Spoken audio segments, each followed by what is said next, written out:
Cuando alguien empieza en una nueva empresa suele ser algo así. Perdona, ¿dónde puedo encontrar la lista de mis clientes? Perdón, ¿cuál era la ruta que tenía que seguir hoy?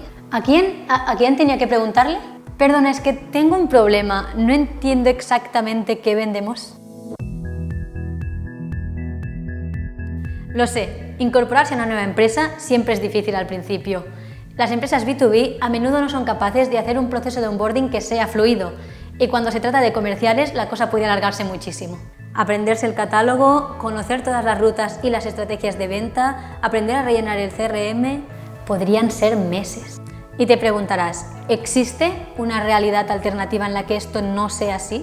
Bueno, una realidad paralela exactamente no. Pero sí que existen herramientas digitales que facilitan el aprendizaje y automatizan algunas funciones para que los comerciales puedan empezar a vender lo más pronto posible siguiendo la metodología de la empresa.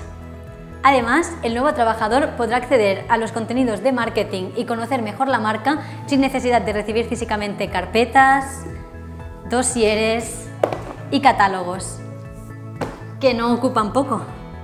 Además, la dirección comercial puede controlar cómo va el onboarding de cada vendedor. De este modo puede ayudarlos sin necesidad de implicar siempre a recursos humanos. Sería como llegar a un grupo de amigos en el que ya conoces a alguien. Ese alguien te presentaría a todo el mundo, te explicaría las bromas, te ayudaría a poder participar mejor en las conversaciones. Pues eso mismo es una plataforma de venta inteligente. ¿Tienes ya ese amigo en tu empresa?